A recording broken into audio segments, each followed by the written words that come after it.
The restaurant went quiet the second I set the folder down next to Melissa's wine glass. 22 years of silence, and now a private dining room full of relatives all holding their breath. Melissa had just finished telling the table that I had abandoned the family, that I was hoarding my grandmother's money. My twin sister Madison sat at the far end, too thin, not looking at anyone. Robert's jaw was working like he was chewing something he could not swallow. I rested 2 fingers on the folder. I did not open it yet. What I pulled out of that folder is the reason they have not spoken to me since. But to understand how I ended up standing in that room, you have to go back to the night they decided one daughter was enough. I am Crystal. If a story ever made you feel less alone, drop a comment letting me know where you are listening from, and be sure to subscribe. I am a restoration architect in a small coastal town in Maine. Most days I smell like pine sawdust, old brick dust, and dark roast coffee. I spend my time crawling under century-old houses, shining a flashlight into the dark, looking for the rot that threatens to bring the whole structure down. People call me when their floors start to sag or their walls crack. They want to know if the foundation is sound. Usually it is not. I love my work because it makes sense. Wood and steel do not lie to you. If a beam is compromised, it shows. If a load-bearing wall is removed, the ceiling bows. Architecture is purely logical. It is the exact opposite of the family I was born into. For the past 22 years, I have built a very quiet, very solid life entirely on my own. I did not ask for a single dollar from the people who raised me for the first 12 years of my existence. I did not invite them to my college graduation. I did not send them an address when I bought my first house. I simply faded into the northern landscape, letting the cold air of Maine freeze over the bridges I had burned. I work with my hands. They are calloused and rough, permanently stained with graphite and wood stain. In the world of Melissa and Robert, hands like mine are considered a failure. In their circles in Boston, success is measured by the softness of your palms and the brand of your watch. I chose calluses. I chose reality. My Uncle Walter, the man who actually raised me, runs a custom carpentry shop right off the harbor. He taught me everything I know about patience. He taught me that when a piece of wood is warped, you do not force it into place. You either cut the bad part out, or you throw it in the scrap pile. You do not build a house on a lie. I had made my peace with being the scrap pile of my family. I had carved out a space where I was valued, respected, and entirely self-sufficient. I had a thriving firm, a loyal client base, and a life that required absolutely no validation from Boston. I liked the quiet. In Maine, the winters are brutal and long, but they are honest. The snow covers everything, and you learn to rely on the warmth you generate yourself. I did not miss the country clubs. I did not miss the forced smiles at Sunday brunches where every conversation was a calculation of net worth. I was free from the constant suffocating evaluation. Every structure I restored was a silent testament to my own survival. I was taking things that had been neglected, things that had been written off as worthless, and making them stand tall again. It was my own private form of therapy. I did not need an apology from Robert. I did not need a hug from Melissa. I just needed the steady hum of my table saw and the Atlantic breeze outside my window. I was completely, deeply rooted. I had built a fortress with no windows facing their direction, until one phone call broke everything. It was a Tuesday afternoon in early November. The sky over the harbor was a flat, bruised gray, and the rain was lashing against the glass of my drafting studio. I was hunched over a set of blueprints calculating the load distribution for a 19th century library when my phone vibrated on the desk. I glanced at the screen. The area code was from Boston. I did not have the number saved, but my stomach tightened with an ancient instinctual dread. Telemarketers call from all over, but this felt different. I let it ring 3 times. I stared at the flashing numbers, the rhythmic buzzing pulling me out of my safe, logical world. Against my better judgment, I wiped my hands on my denim apron and pressed accept. The line was silent for a fraction of a second. Then a voice poured through the speaker. It was syrupy, warm, and entirely artificial. "Crystal, darling, it is your mother." I stopped breathing. The drafting pencil in my hand hovered frozen above the paper. Melissa. She had not called me darling in over 2 decades. In fact, she had not called me at all. "I know it has been a long time," she continued, her tone dripping with rehearsed melancholy. "But life is just too short, isn't it? I have been thinking about you so much lately. We all have." I stood perfectly still in my quiet studio listening to the rain. When someone has spent your entire childhood managing your existence like a public relations crisis, you learn to listen to the spaces between their words. There was no hesitation in her voice. There was no genuine tremor of regret. She was reading from an invisible script. Your father and I, Melissa went on, a delicate sigh, punctuating the sentence. We want to put the past behind us. We are not getting any younger. Madison misses you. We want to host a family dinner. Everyone will be there. The aunts, the uncles. A fresh start. Will you come to Boston? I did not speak. Silence is the most powerful tool you can use against a manipulator. It forces them to fill the void, and in doing so, they often show their hand. She let the silence hang for a moment, then pushed forward, the sweetness growing slightly more urgent. We just need to gather as a family, to heal, to organize our futures. Organize our futures. There it was, the crack in the veneer. Melissa did not do sentimentality without an agenda. A dinner at a private club with the entire extended family watching was not a reconciliation. It was a stage. She needed an audience for whatever play she was directing. I told her I would check my schedule and let her know. She told me she loved me before she hung up. The words landed on the floor of my studio like counterfeit coins. I set the phone down. I did not feel loved. I felt targeted. It was a scheduled performance. I did not decline the invitation immediately. The analytical side of my brain, the side that assesses structural damage, knew that simply walking away from a collapsing building does not tell you why it fell. I needed to understand the mechanics of this sudden burst of maternal affection. I walked over to the large window overlooking the harbor, watching the gray waves crash against the docks. 22 years of absolute silence broken on a random Tuesday. Why now? What variable had shifted in Robert and Melissa's perfectly curated universe that suddenly required my presence? 10 minutes later, a notification pinged on my laptop. It was an email from a law firm in downtown Boston. The sender was Vivian, an attorney specializing in estates and trusts. The subject line consisted of 4 words that made the temperature in the room drop: the estate of Ruth. Ruth was my grandmother, Robert's mother. She had passed away quietly 3 weeks prior. I knew this because Uncle Walter had told me. I had mourned her in my own way, walking the rocky beaches of Maine, remembering the sharp, discerning woman who used to send me books about architecture when I was a teenager. She was a self-made real estate titan, a woman of few words and immense calculation. I opened the email. Vivian's message was brief, professional, and completely devoid of emotion. She informed me that she was the executor of Ruth's estate. She was writing to provide preliminary notice that I, Crystal, was the sole beneficiary of a commercial property located in the heart of Boston. The estimated market value was $1.2 million. I sat down heavily in my drafting chair. $1.2 million. To Robert, that might be a moderate portfolio asset. To a restoration architect carrying the lingering weight of student loans, it was an entirely different atmosphere. But it was the attachment at the bottom of the email that made my blood turn to ice. Vivian had included a brief memorandum. While preparing the current estate documents, she had audited older family trusts connected to Ruth's initial investments. She attached a summary of a college education trust fund, a fund established in my name when I was a toddler. I clicked on the PDF. The columns of numbers loaded onto the screen. I traced the timeline with my cursor. The fund had grown steadily until I turned 12. Then massive withdrawals began. Regular, systematic draining of the capital. By the time I was 18, the exact year I took out my first high-interest loan to pay for my architectural degree, the balance of my trust fund was 0. It had been completely emptied a decade ago. Emptied, not exhausted. I stared at the glowing screen. The phone call from Melissa suddenly made perfect, terrifying sense. Ruth was dead. The estate was shifting. They did not call to reconnect. They called because the past was hunting them. The email from Vivian explained the timeline of Melissa's desperate phone call. It explained the motive behind the sudden desire for a grand family reunion, but knowing their motive did not give me a strategy. It only gave me a target on my back. I needed to know exactly how deep the rot went. The answer to that question had actually arrived 3 days earlier, though I had not realized it at the time.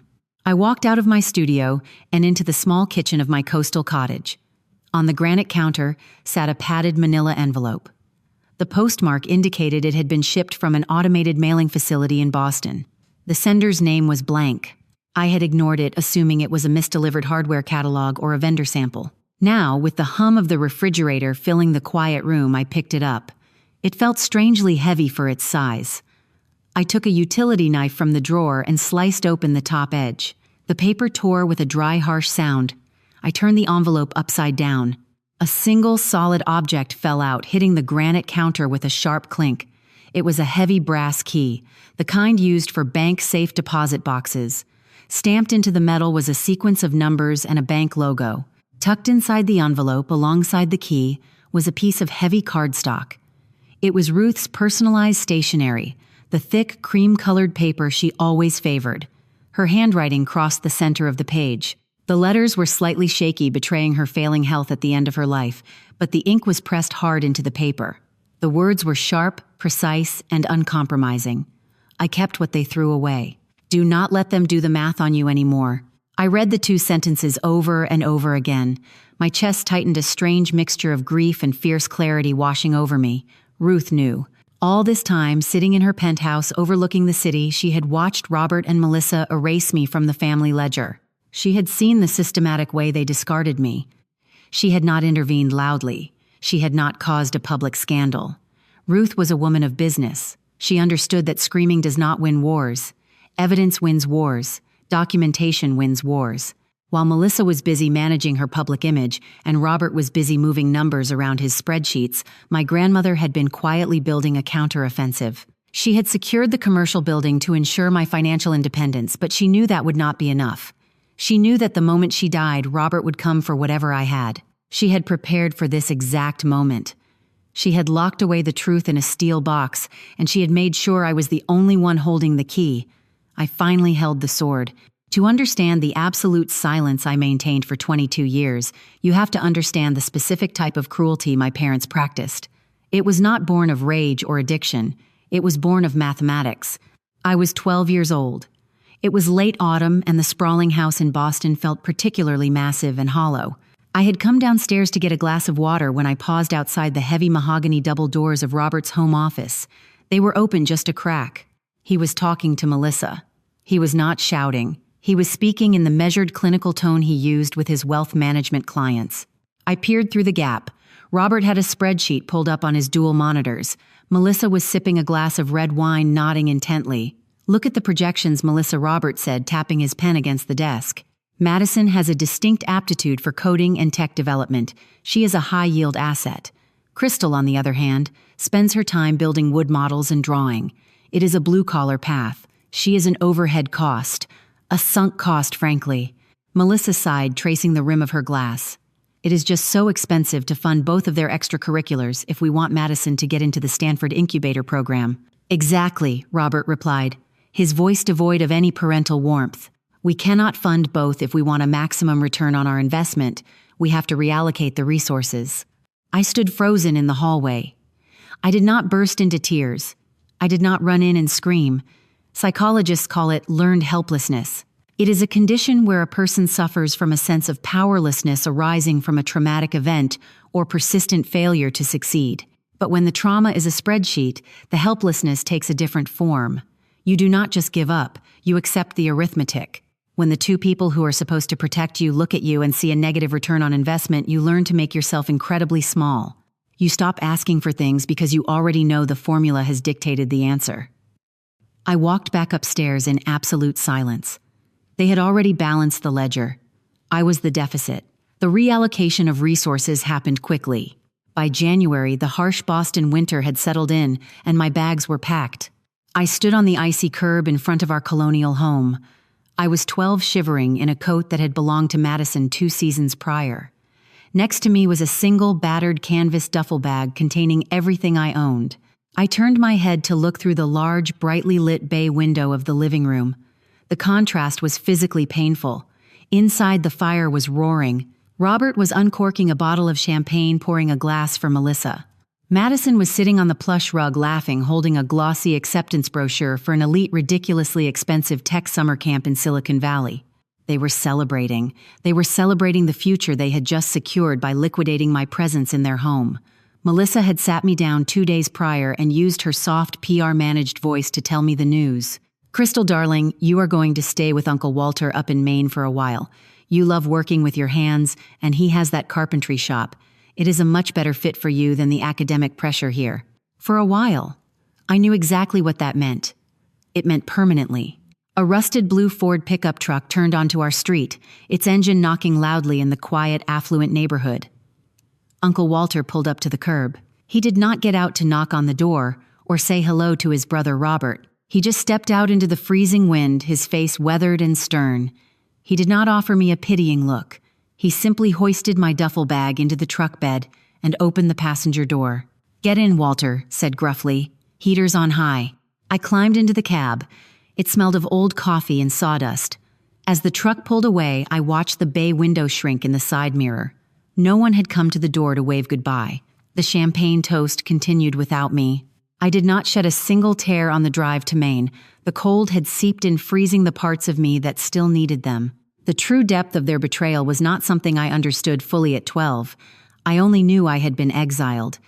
The financial mechanics of that exile took years to come into focus. When Madison and I were born, my grandparents and a few great-aunts had established a joint educational trust fund for us. It was designed to ensure that both girls could graduate from college debt-free. It was a substantial safety net built on compound interest and familial duty. But money does not vanish in a puff of smoke. It is moved, it is transferred, it is drained with precision. After I was sent to Maine, the withdrawals began. I did not know this while I was sanding 2x4s in Walter's shop, but the records I would eventually uncover painted a methodical picture of theft. Every time Madison needed a private coding tutor, a withdrawal was made. When she was enrolled in an exclusive preparatory academy that cost more than most people's annual salary, the fund took the hit.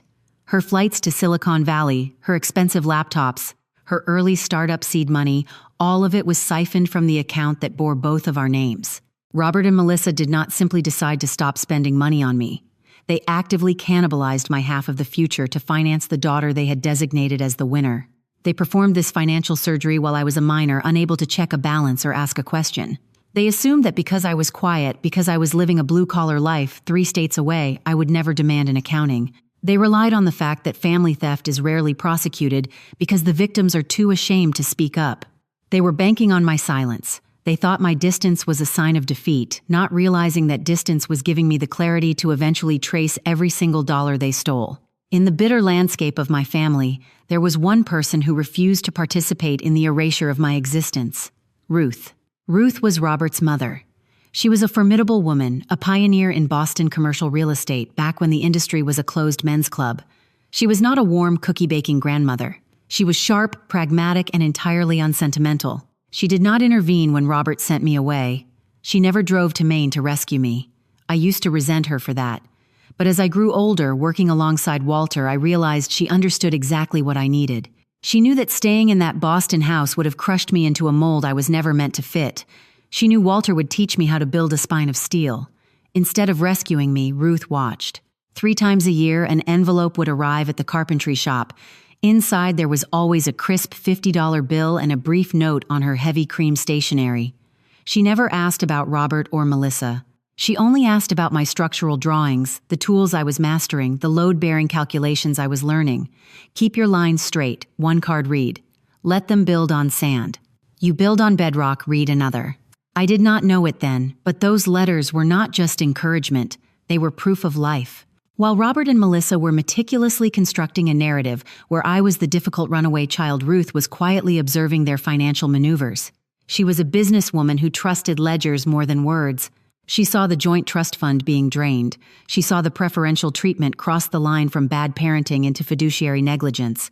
And she decided in absolute silence that she would be the one to balance the scales. She was not just my grandmother. She was the silent auditor of my parents' crimes, patiently compiling a dossier I would not discover until she was gone. The final cord was severed the year I turned 18. Despite working nearly full-time at Walter's shop, I had maintained perfect grades. I applied to a rigorous, highly respected architectural engineering program and was accepted. The tuition, however, was steep. I had saved every penny of my wages and every $50 bill from Ruth, but I still fell short.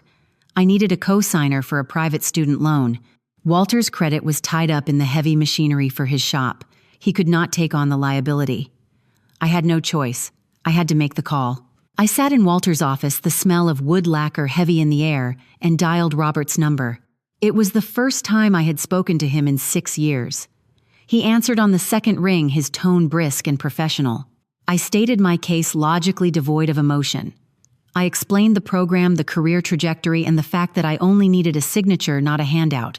I promised to take full responsibility for the payments. There was a brief pause on the line. Then Robert delivered the final verdict. Crystal, we have poured significant capital into Madison's tech venture. She is at a critical juncture. We cannot overextend our liabilities by co-signing a loan for a degree that might take a decade to yield a substantial return. We can only invest in one future. You understand the math. He hung up. I held the dead phone to my ear for a long minute. I did not cry. Instead, a profound, icy calm washed over me. That flat denial was the greatest gift he could have ever given me. It was the absolute, undeniable proof that I owed them nothing. I took on predatory high-interest debt. For the next 10 years, I ate rice and beans, while Madison drove a leased BMW paid for by family investments. I worked overnight shifts drafting blueprints while she attended launch parties. But every payment I made, every structural exam I passed, belonged entirely to me. They had priced me out of their family, and in doing so, they had accidentally handed me the title deed to my own life. Maine was unforgiving, but it was honest. When I arrived at Uncle Walter's house, there was no grand emotional reconciliation. He did not ask me how I felt about being exiled. He simply handed me a pair of work gloves and asked me to help him unload a truck full of reclaimed oak. That was how we communicated. We spoke through the work. Walter's carpentry shop, sitting right on the edge of the harbor, smelled permanently of salt, air, cedar shavings, and strong black coffee. It quickly became my sanctuary. He treated me not as a financial burden, but as an apprentice.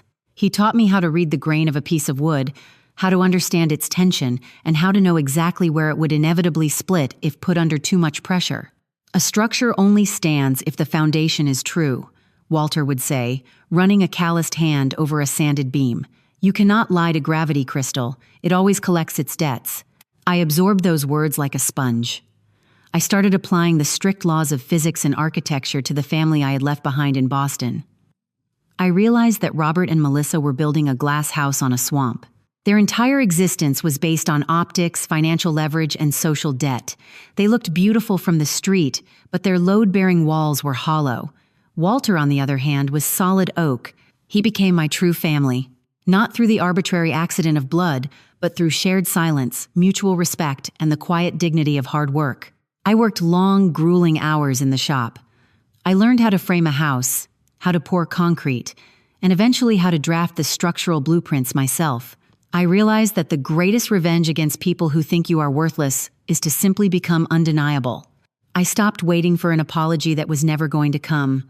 I stopped wondering if there was something inherently wrong with me. Walter showed me that my value was not determined by a spreadsheet on a computer monitor in a wealthy suburb. My value was in my hands, in my mind, and in the resilience I was forging every single day. I was building my own foundation far away from their toxic soil. I thought I had completely severed the ties to my old life.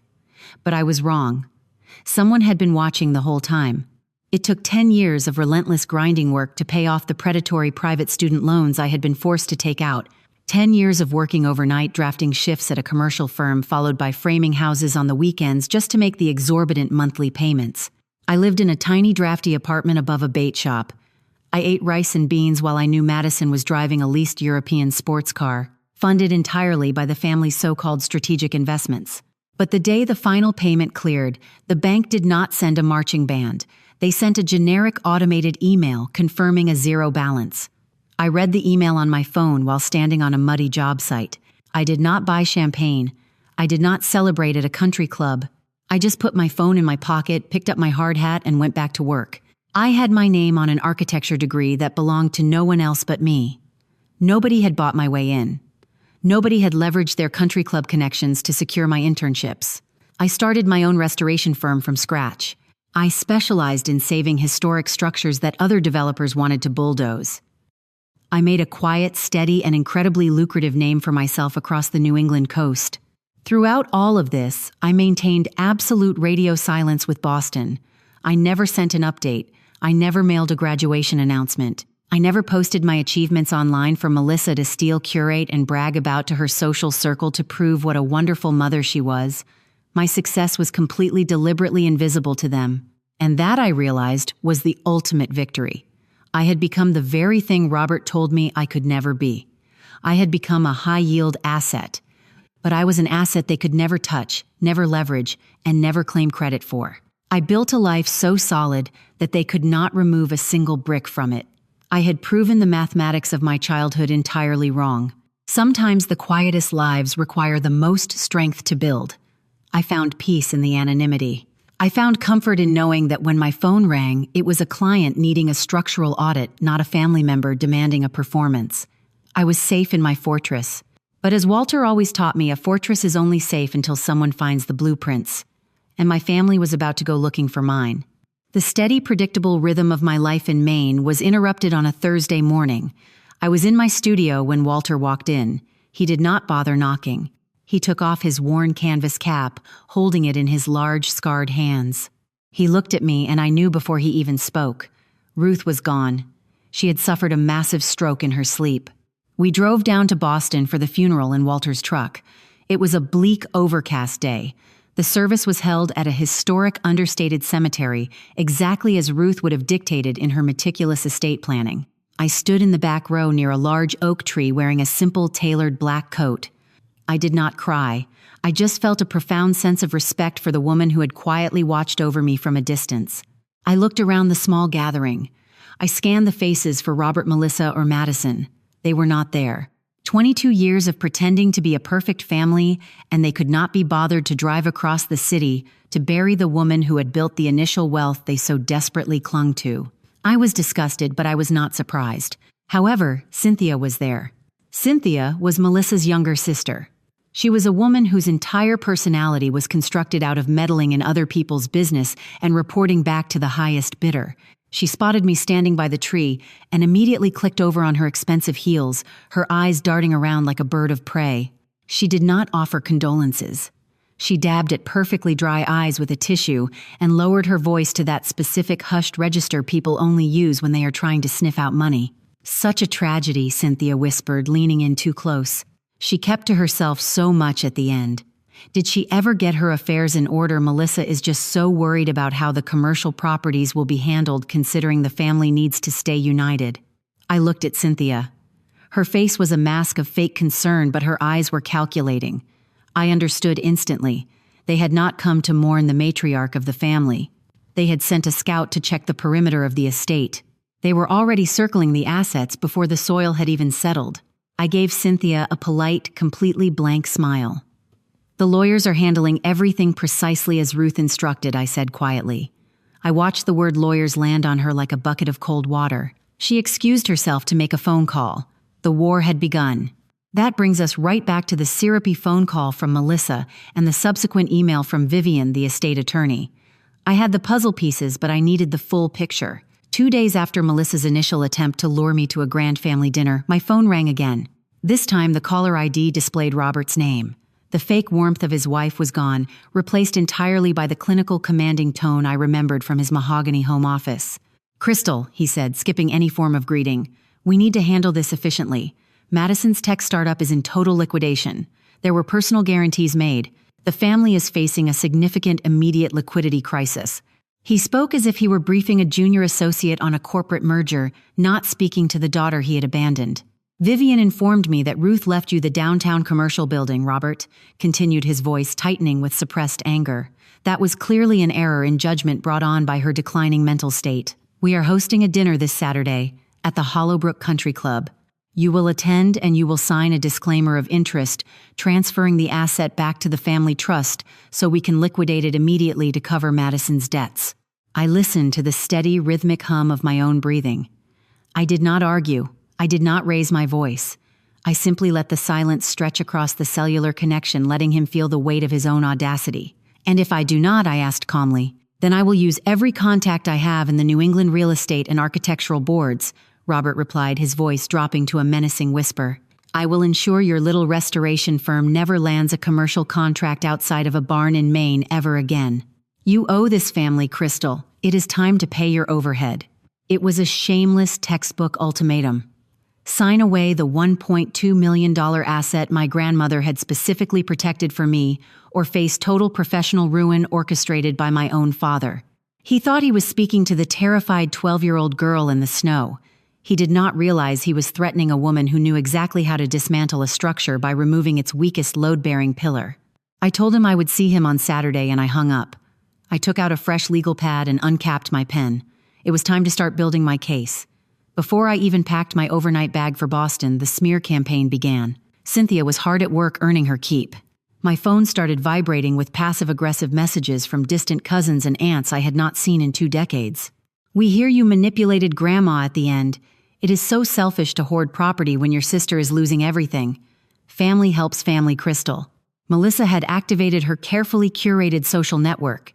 She was proactively painting me as the cold, bitter villain who had abandoned the family only to sweep in at the 11th hour to steal the inheritance. I let the messages pile up on my screen.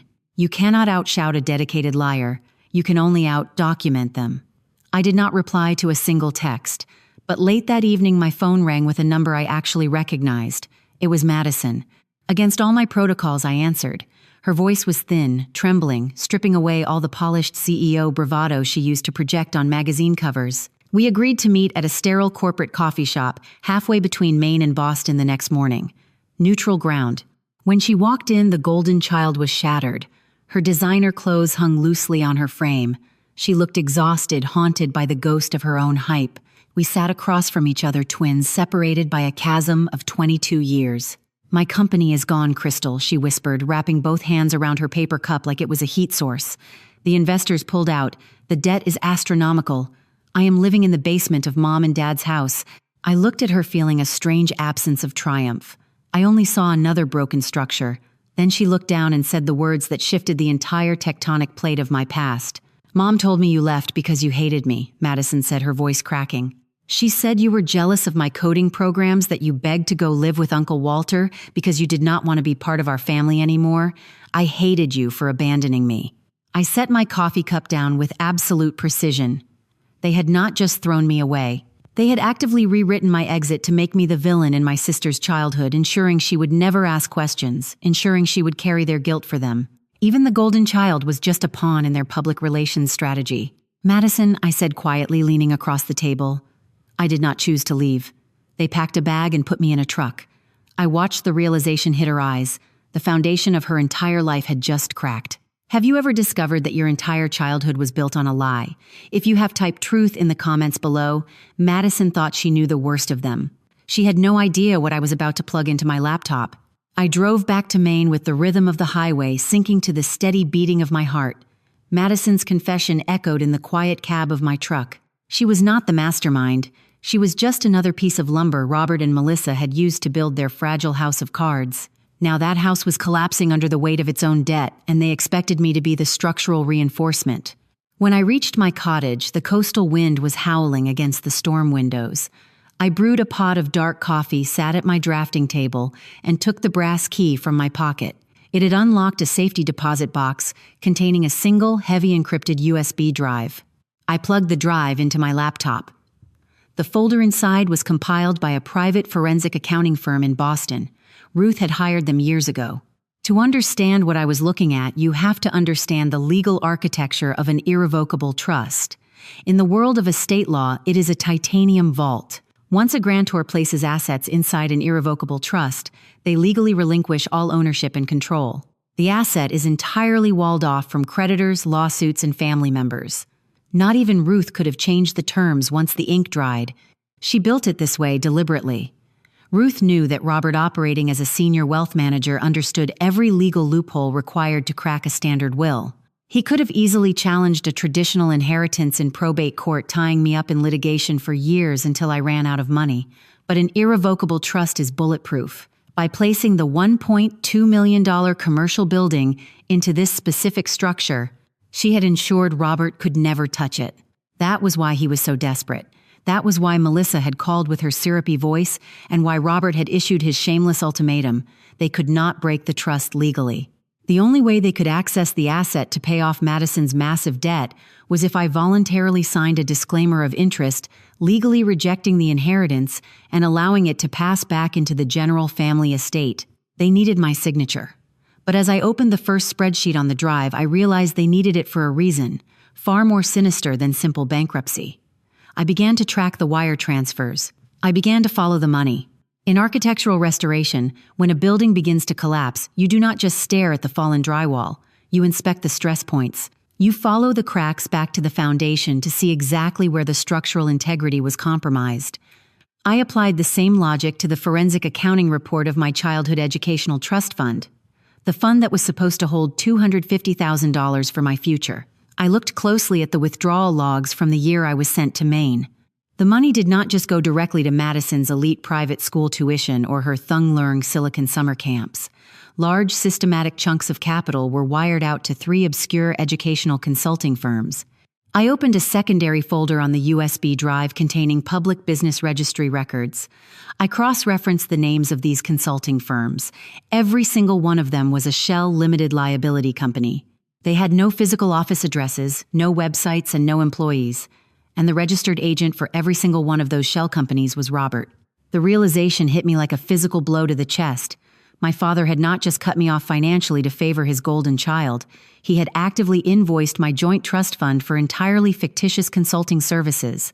He generated fake expenses to launder the money clean, channeling it straight out of the trust and into the seed capital for Madison's doomed tech startup, entirely avoiding the tax flags that a direct withdrawal would have triggered. This was not just a story of a family playing favorites. This was not a simple case of bad parenting or emotional neglect. This was embezzlement. This was wire fraud. He had stolen from a minor breaching his fiduciary duty and meticulously covered his tracks with corporate paperwork. The absolute terrifying coldness of the math finally made sense. He did not look at me and see a daughter. He looked at me and saw an unmonitored account balance. If I walked into that dinner at the Hollowbrook Country Club and signed the disclaimer of interest to bail them out, I would not just be handing over my grandmother's legacy. I would be permanently burying the evidence of his crimes. The morning of the family dinner, the sky over Boston was the color of wet cement. I drove down from Maine before dawn, the silence of the highway, allowing me to mentally prepare the blueprints for the demolition I was about to execute. I did not go straight to the country club. I parked in the financial district and took the elevator up to Vivian's immaculate glass-walled law office. I sat across the polished conference table and slid the printed copies of the forensic accounting report, the wire transfer logs, and the LLC registry documents over to her. Vivian put on her reading glasses. She was a woman who had seen families tear each other apart over antique silver spoons, but as she scanned the highlighted columns, her professional neutrality cracked for just a fraction of a second. She looked up at me, the severity of the situation settling over the room. "If you attend that dinner and sign the document they are demanding," Vivian explained, her voice low and sharp, "you are not just giving up a building. You would be willingly participating in the movement of capital to cover up a decade-old financial crime. You would legally implicate yourself." I nodded. I had already run the calculations. I had no intention of signing anything. I gathered the documents. I placed the bank statements, the shell company registrations, and a certified copy of the irrevocable trust into a heavy black architectural project folder. It was the same type of folder I used to present structural audit reports to clients before telling them their building needed to be gutted. My phone buzzed in my pocket. It was Uncle Walter. He offered to drive down from Maine to walk into that dining room and stand behind my chair.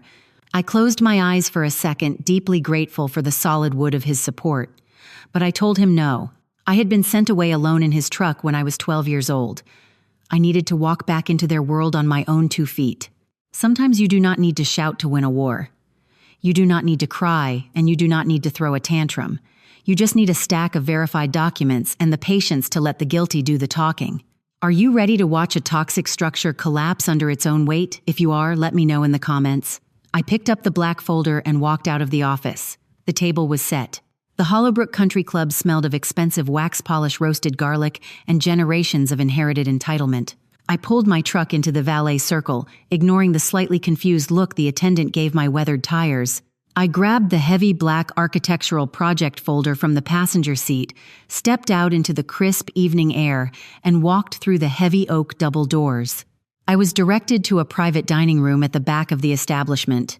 As I pushed the brass handle and stepped inside, the ambient noise of the restaurant completely vanished, replaced by the heavy, suffocating atmosphere of a loaded trap. This brings us back to the moment I stood at the head of the table.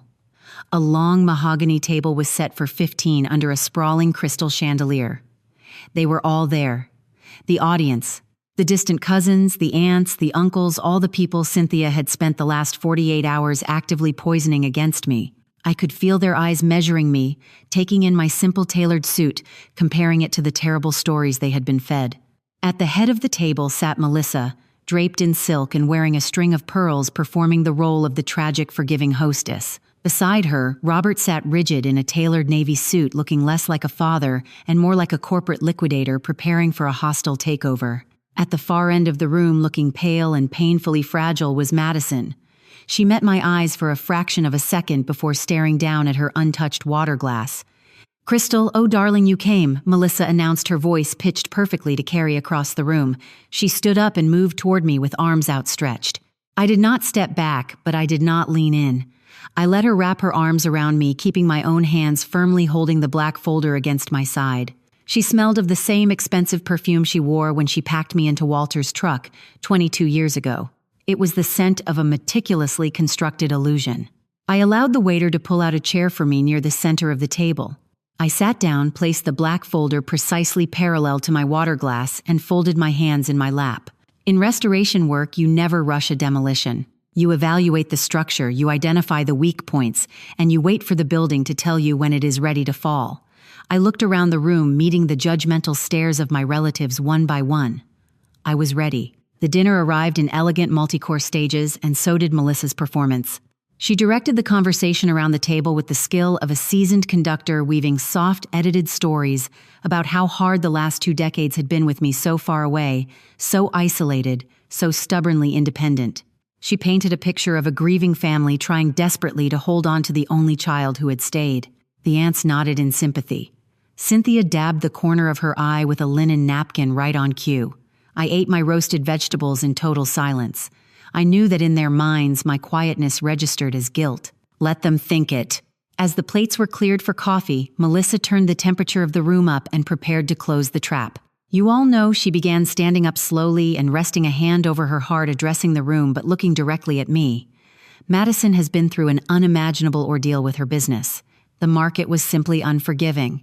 And with Grandma Ruth passing, it has just put everything into perspective. We are all we have."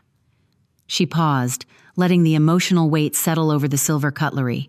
Ruth was a brilliant woman, but toward the end, her mind was simply not her own. She made some estate decisions that were frankly unbalanced and unfair to the family as a whole. But we can fix that tonight. We can heal. She reached into her designer handbag and produced a crisp legal document and a heavy gold pen. She walked around the table and placed it directly in front of me. It was the disclaimer of interest. "We are not asking for much," Crystal, Melissa said, her voice trembling with manufactured vulnerability. "Just for you to do the right thing by your twin sister. Sign this, allow the commercial building to return to the family trust, and let us all move forward together without resentment. Show us you still care." A heavy silence fell over the room. 15 pairs of eyes locked onto me. I was the cornered daughter, surrounded by a court of public opinion that had already convicted me. They expected me to break under the pressure of the audience. They expected tears, a defensive tantrum, or a defeated signature. I looked down at the paper. I did not touch the gold pen. I looked at Melissa, then at Robert, and let the silence stretch for one agonizing, endless beat. I did not raise my voice.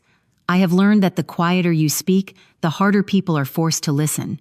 I kept my hands folded over the dark leather of my project folder. Why, I asked the single word, dropping into the silence like a stone into a still pond, should the liquidation of an asset explicitly left to me be required to cover Madison's corporate debt? Melissa's tragic smile faltered. Cynthia let out a loud, exaggerated scoff of disapproval from across the table. "Because that girl," Melissa said, her voice suddenly losing its soft edge and cracking with real defensive anger, "chose to turn her back on this family when she was 12. We tried to keep you, and you demanded to leave. And now, you swoop in to manipulate a dying old woman to hoard $1 million asset while your own flesh and blood is living in a basement. This family deserves the truth." "The truth," I echoed softly.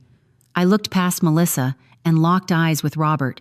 He was glaring at me, his face flushing a deep, dangerous red. He was a man who demanded absolute compliance, and my calm defiance was an insult he could not stomach. "It is the decent thing to do," Crystal. Robert barked, his corporate composure fracturing. "You sign the document and we balance the family ledger. You do not waste capital on a lost cause." A lost cause, I asked, smoothly, like a sunk cost on a spreadsheet. That was the trigger. Robert could not stand to have his absolute logic questioned. He slammed his palm flat against the mahogany table, making the wine glasses rattle. Yes, exactly like a sunk cost, he roared, standing up and pointing a furious finger at me in front of the entire stunned room. We did what any responsible parents would do. We had a gifted daughter, and we had you. You do not pour finite resources into an overhead expense. We could only invest in one future. You were a bad investment then, and you are a selfish liability now. A collective gasp rippled through the dining room. An aunt covered her mouth in horror. Cynthia froze her wine glass suspended midair. Robert had just authenticated everything I knew to be true. He had just proudly confessed to discarding his own child, based on a financial projection, yelling his monstrous philosophy to the very audience whose good opinion he desperately needed.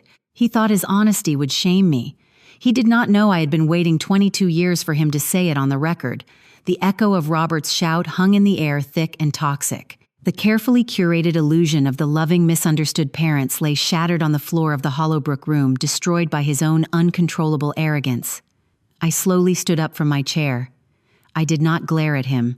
I simply opened the heavy black folder I had brought from Maine. You are absolutely right, Robert. I said, my voice steady and clinical. You do not waste capital. Let us look at how you invested it. I pulled out the first stack of papers and slid them down the center of the table. These are the certified bank statements from the Joint Educational Trust Fund established for Madison and me. As you can see, starting the exact month you shipped me off to Maine, massive withdrawals began. I traced a circled column with my finger. My half of that fund, over $250,000, was drained to the last cent by my 18th birthday. You did not just stop investing in me. You liquidated what was already mine. That money was reallocated for family expenses, Robert snapped, though his voice lacked its previous volume. He was suddenly aware of the shifting eyes in the room. Was it, I asked, pulling out the second stack of papers? Because according to these state registry documents, the money was wired to 3 educational consulting firms. Firms that have no offices, no employees, and no websites. I slid the corporate registration papers toward the nearest uncle, who picked them up with trembling hands. These are shell companies, I stated the words, cutting through the room like a scalpel. Limited liability companies registered under your name, Robert. You generated fake invoices to launder money out of a miners' trust fund to secretly finance Madison's startup without triggering tax audits. This isn't a family squabble over fairness. This is embezzlement. This is wire fraud. The color drained entirely from Robert's face. He looked like a man who had stepped onto what he thought was solid ground only to find himself in freefall. Melissa sank back into her chair, her hands shaking so badly her pearls rattled against her collarbone. If I sign that disclaimer of interest tonight, I continued looking down at the document Melissa had provided, I am not saving this family. I am legally providing the capital to cover up a decade-old federal financial crime. I am not signing anything. The room was so quiet I could hear the rain hitting the country club windows. The demolition was complete. The foundation of their lies had been pulverized by paper and ink. I closed my black folder. I had won. But desperate people trapped in collapsing buildings rarely go down without wildly swinging a hammer. When a poorly constructed building begins to collapse, the people trapped inside will often grab onto anything that looks like a support beam, even if it is completely rotten. Robert was out of options, but the slick, expensive corporate lawyer sitting to his right was not quite ready to concede defeat. The lawyer stood up, buttoning his tailored suit jacket with a manufactured air of confidence. He reached into his leather briefcase and pulled out a single sheet of paper, placing it on the mahogany table with a soft, authoritative slap. That is a very compelling narrative, Crystal, the lawyer said, his voice dripping with condescension. However, it is ultimately irrelevant to the disposition of the commercial property. I hold here a durable power of attorney signed and notarized by Ruth last October. It explicitly grants Robert full executive control over her real estate assets in the event of her physical decline. The transfer of the building to the family trust was initiated prior to her death. Your claim to the property is void. A collective gasp echoed through the dining room. Melissa's posture instantly straightened. The color returned to her cheeks, and a triumphant, vindictive smile crept across her face. She looked at me as if I were a child who had just been scolded. They thought they had found the ultimate loophole. They thought they had outsmarted the architecture of the trust. I did not flinch. I did not break eye contact with the lawyer. I simply reached back into my heavy black folder and withdrew the very last document Vivian had given me. "That is a fascinating piece of paper," I said, my voice perfectly level. "May I ask for the exact date and time the notary stamped that signature?" The lawyer frowned, glancing down at the document. "October 14th, 2 in the afternoon. I slid my document across the table. It was a stamped, certified medical record from Massachusetts General Hospital. "This is Ruth's hospital admittance and care log." I stated, the words falling like heavy stones into the quiet room.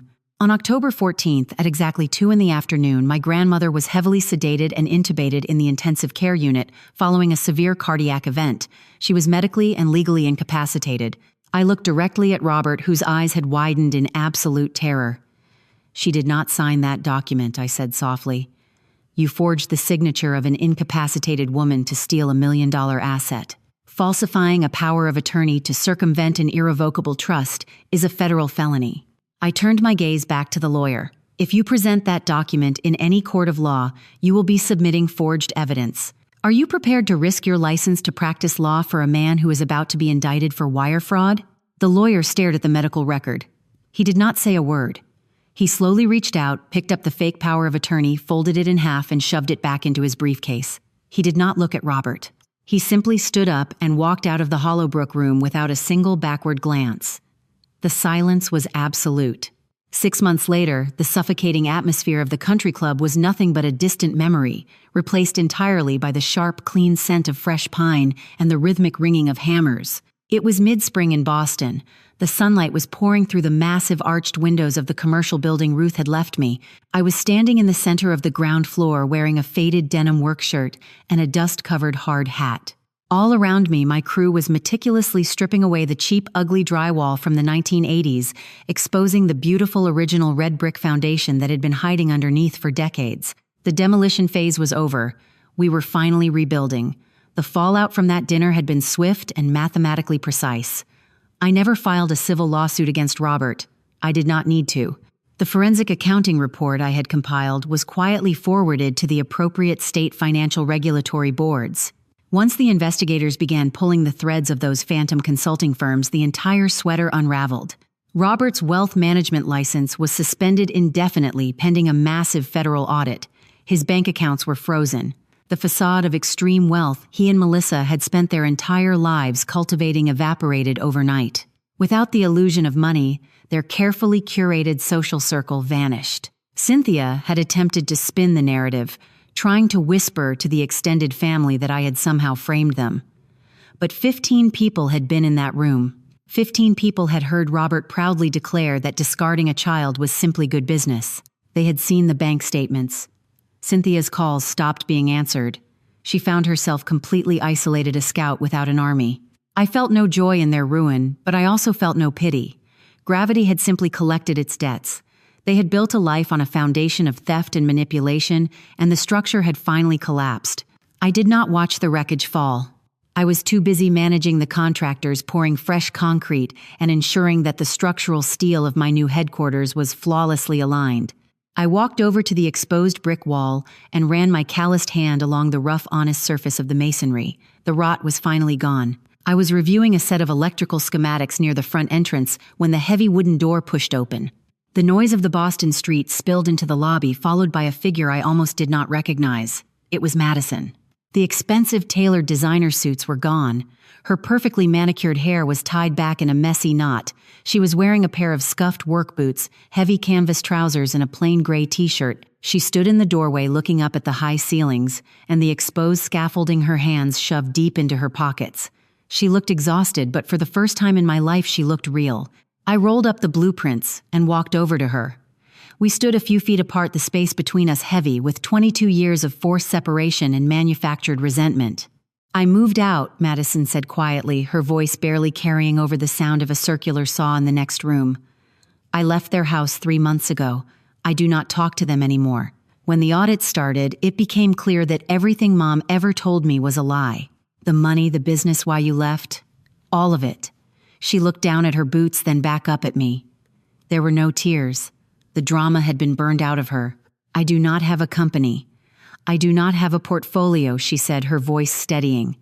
"I do not know how to build anything that actually lasts. But I want to learn. She was not asking for a loan. She was not asking for a portion of the building or a handout to maintain an illusion. The golden child was standing in the dust of a construction site, asking to learn how to work with her hands. The old conditioned part of me, the 12-year-old girl shivering in the snow, wanted to remain cold, but I had spent too many years learning how to salvage things that other people considered broken. I looked at my twin sister, seeing past the warped exterior to the solid wood underneath. I did not offer her a tearful embrace. I did not tell her everything was magically fixed. Instead, I walked over to a toolbox, pulled out a heavy steel claw hammer, and walked back to her. I held it out by the handle. "There is a stack of salvaged oak floorboards in the back room," I told her, my voice calm and even. "Start by pulling the rusted nails." Madison looked at the hammer, took it from my hand, and gave me a small, genuine nod. We started with one nail. By late autumn, the commercial building was entirely transformed. The upper floors housed the expansive, brightly lit headquarters of my architectural restoration firm. But the true heart of the building was the ground floor. I had not leased the street-level retail space to a boutique or a high-end coffee shop. Instead, the wide glass windows looked in on a massive state-of-the-art carpentry and drafting workshop. Long oak workbenches lined the room, covered in T-squares, drafting paper, and hand tools. We called it the Ruth Foundation Center for the Trades.